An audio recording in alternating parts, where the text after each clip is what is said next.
एल्विश यादव के सर्पलोक में एक और सेलिब्रिटी की एंट्री हो गई है। दरअसल स्नेक वैनम और साथ ही रेव पार्टी कनेक्शन में फंसे एल्विश यादव पहले से ही नोएडा पुलिस के रडार पर हैं, तो अब सिंगर फाजिलपुरिया पर भी पुलिस जल्द ही शिकंजा कस सकती है। एल्विश यादव और साथ ही फाजिलपुरिया दोनों का साथ में सांपों के साथ भी छेड़छाड़ करते हुए एक वीडियो सोशल मीडिया पर काफी वायरल हो रहा है। अब माना जा रहा है कि जल्द ही सिंगर फाजिलपुरिया पर भी एक्शन हो सकता है।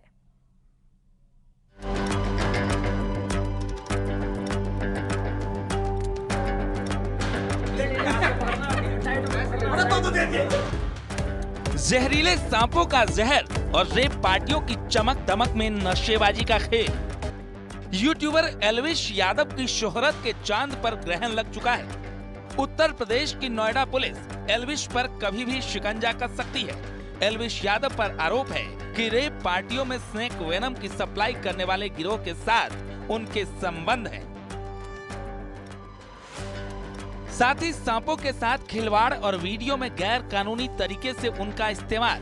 अब एल्विश यादव कानून के शिकंजे में आ चुका है।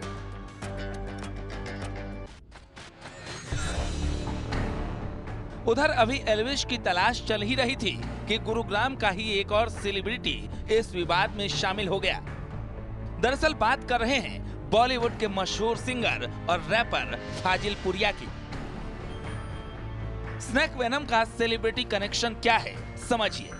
एल्विश यादव के बाद सिंगर फाजिलपुरिया वीडियो में साथ दिखे। एल्विश और फाजिलपुरिया सांपों के साथ खिलवाड़ करते दिखे दोनों सेलिब्रिटी।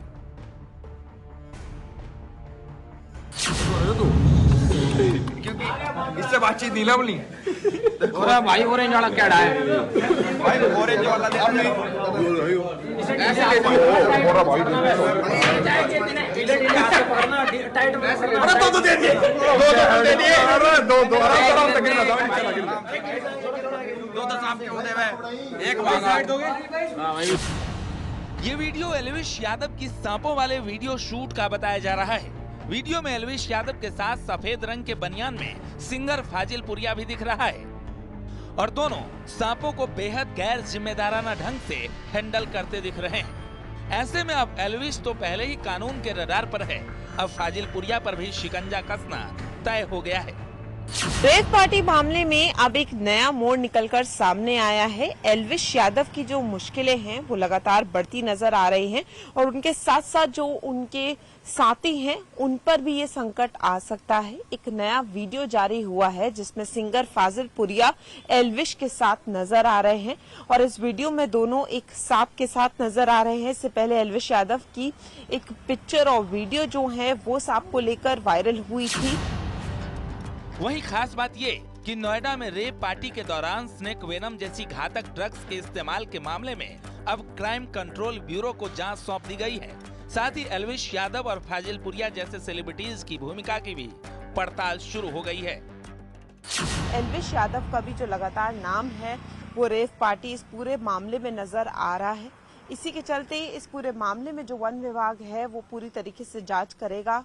कमेटी जो है वो बनाई गई है। मेरठ, गाजियाबाद और गौतम बुद्ध नगर में जो जांच है वो लगातार होगी और पूरी तरीके से जो मामला है वो डीपली इन्वेस्टिगेट किया जाएगा। लेकिन अभी बड़ी बात ये है कि जिस तरीके से ये वीडियोस जो हैं वो सामने आ रही हैं उससे और लोगों को भी संकट हो सकता है, क्योंकि जितना बड़ा ये गिरोह है या जितने भी लोग आपस में कनेक्टेड होंगे उन पर भी जांच हो सकती है। तो जो फाजिलपुरिया का नया वीडियो सामने आया है जिसमें वो और एल्विश यादव साथ नजर आ रहे हैं, उन दोनों के हाथों में एक सांप है जिसका वीडियो लगातार तेजी से वायरल होता जा रहा है। इस कैमरामैन सोनू के साथ फराह खान, न्यूज़ 18 नोएडा। एल्विश ने यूट्यूब से पहचान पाई, खूब नाम कमाया, पैसा आया तो पार्टियां शुरू हुई और इसी तरह की पार्टियों के दौरान में उसके रिश्ते बने सपेरों से, या यूं कहें कि एल्विश खुद ही स्नैक वैनम के तस्करों को लीड करने लगे। ऐसा आरोप मेनका गांधी और उनके एनजीओ ने लगाया है।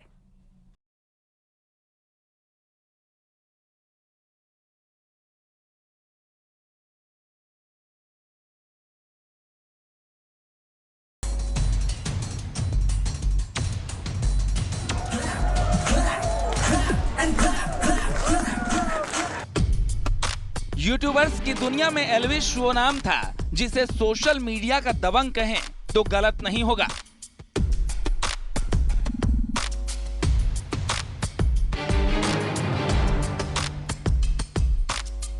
मारण की बात करे तेरे यार के औकात बार रहे छोरा राव साहब के।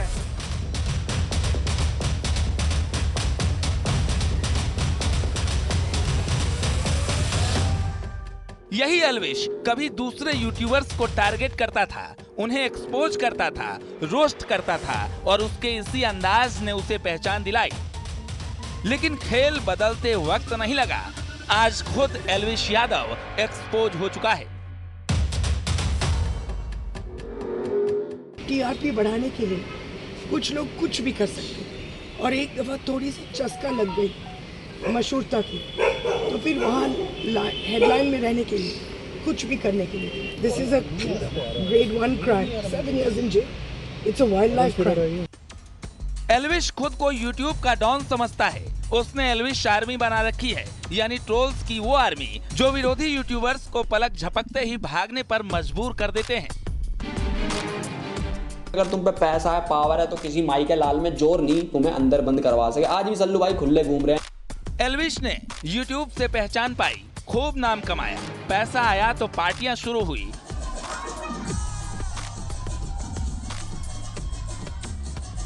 और इसी तरह की पार्टियों के दौरान उसके रिश्ते बने सपेरों से, या यूं कहें कि एल्विश खुद ही स्नेक वेनम के तस्करों को लीड करने लगा। ऐसा आरोप है मेनका गांधी और उनके एनजीओ का।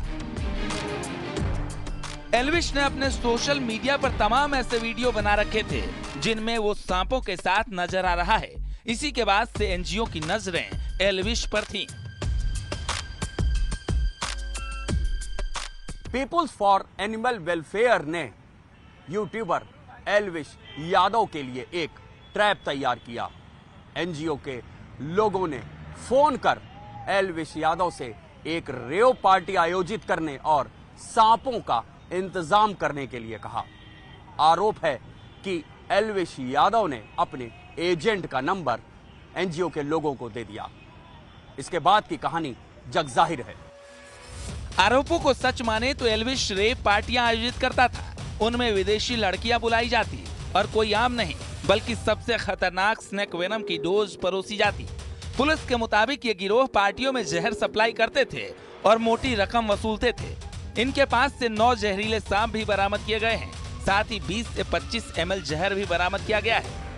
हाँ, इस तरह के इनपुट थे हमारे पास कि ये स्नेक वेनम का इस्तेमाल जो है प्लेजर ड्रग के रूप में कई पार्टियों में किया जाता है। इसको लेकर के काफी समय से हम लोग फॉलोअप में थे। पीएफए द्वारा इसको ट्रैप लगाया गया था, जिसमें ये कल लोग फंसे हैं और इनको अरेस्ट किया गया है। इसमें 5 लोगों का अरेस्टिंग हुआ है।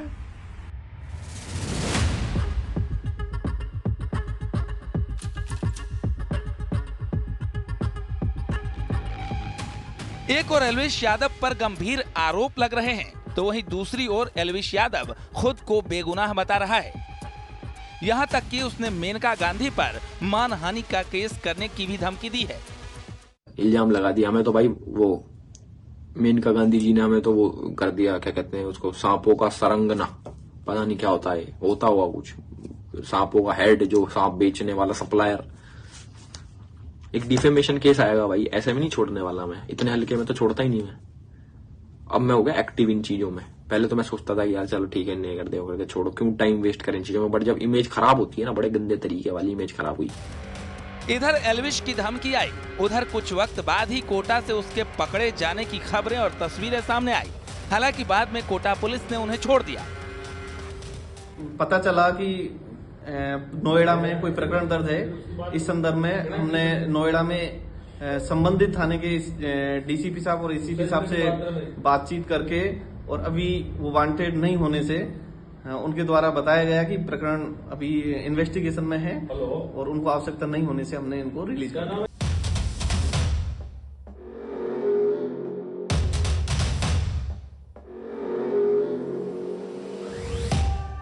एल्विश के खिलाफ लगे आरोप बेहद संगीन है और केस की जांच यूपी की नोएडा पुलिस के हाथों में है। इतना तो साफ है कि अगर ये यूट्यूबर स्नेक वेनम सप्लाई में शामिल मिला तो बच निकलना बेहद मुश्किल होगा। फिलहाल जांच के साथ सामने आ जाएगा कि एल्विश पर लगे आरोप सच हैं या कोई साजिश। Bureau report, news 18।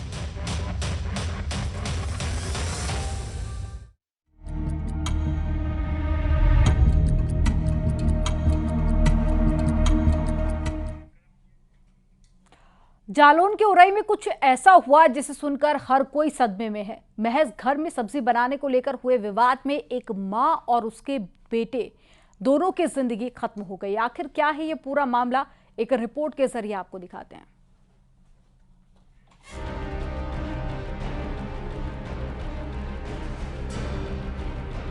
जालौन के एक घर में ऐसा कहर बरपा कि हर कोई सदमे में है। एक मामूली सी बात पर एक साथ दो जिंदगियां खत्म हो गईं। दरअसल घर में सब्जी बनाने को लेकर विवाद शुरू हुआ तो मां और बेटे की जिंदगी खत्म होने के बाद ही शांत हुई। पूरा मामला उरई के सुशील नगर का है। यहां सिंचाई विभाग की कर्मचारी बेबी चौहान अपने बेटे के साथ रहती थीं। बेटा शाम को घर लौटा था और मां ने मनपसंद सब्जी बनाने की डिमांड कर दी। मां ने घर में पहले ही बन चुकी सब्जी की बात कही और सुबह उसकी पसंदीदा सब्जी बनाने की बात कहकर टाल दिया। इसी मामूली सी बात पर मां और बेटे के बीच विवाद शुरू हुआ और इतना बढ़ गया कि मां ने घर में रखा जहरीला पदार्थ खा लिया। इस बीच महिला की जहर खाने से तबीयत खराब हो गई, जिसमें एक मां ने और उसके बेटे ने सुसाइड किया है। प्रथम दृष्टया जो इन्फॉर्मेशन प्राप्त हुई है उसमें मां और बेटे में खाने को लेके कुछ झगड़ा हुआ, जिसके बाद मां ने गुस्से में आके पॉइजन खा लिया और ये इसके बाद जो बेटा था 28 साल जिसकी उम्र है, उसने दुख में वहाँ पे बाथरूम में जाके उसने भी सुसाइड कर लिया बाय हैंगिंग। बेटे ने मां को बेहोश जमीन पर देखा तो घबरा गया और अपनी मां की इस हालत के लिए अपनी जिद को जिम्मेदार मानकर उसने भी गिल्ट में फांसी का फंदा लगाकर जान दे दी। आसपास के लोगों के घर के अंदर हंगामे का माहौल दिखा तो कुछ लोग किसी तरह से घर के अंदर पहुंचे। मां जमीन पर गिरी थी तो बेटा फांसी के फंदे पर लटका हुआ था। दोनों को अस्पताल लेकर जाया गया तो डॉक्टरों ने दोनों की मौत की पुष्टि कर दी। महज मामूली सी सब्जी को लेकर एक विवाद ने पूरा परिवार बर्बाद कर डाला। तैश में आकर लिए गए एक फैसले ने न सिर्फ मां बेटे की जिंदगी खत्म कर दी, बल्कि ये भी साफ हो गया कि आज के दौर में रिश्तों के धागे कितने कमजोर हो चुके हैं। अश्विनी मिश्रा, न्यूज़ 18।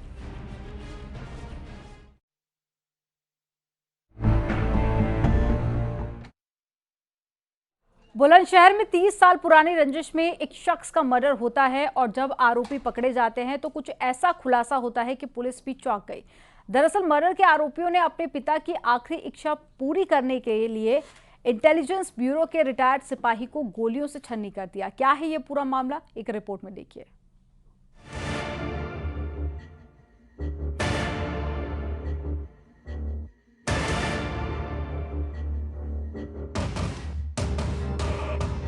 पिता की आखिरी इच्छा, दो भाइयों ने कर दी हत्या।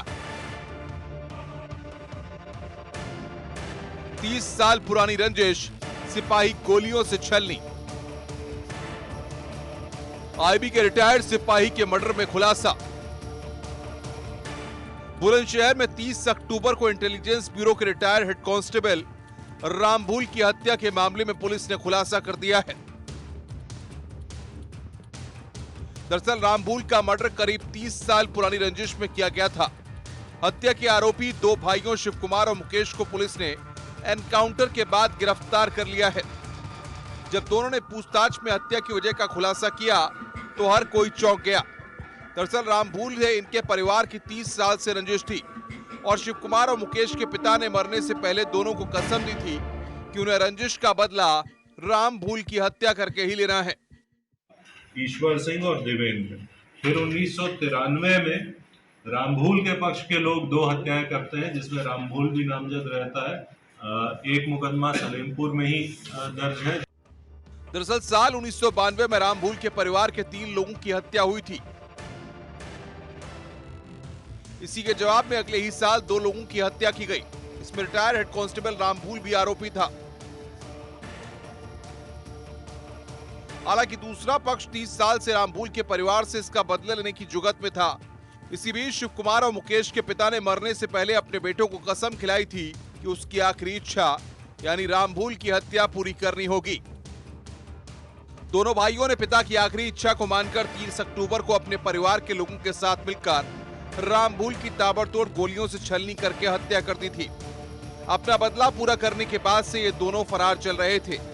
इसी बीच दोनों की बुलंदशहर पुलिस के साथ मुठभेड़ हुई और एक भाई पुलिस की गोली लगने से जख्मी भी हुआ। अब दोनों ही पुलिस की गिरफ्त में हैं और सलाखों के पीछे भेज दिए गए हैं। प्रशांत कुमार, बुलंदशहर, न्यूज़ 18।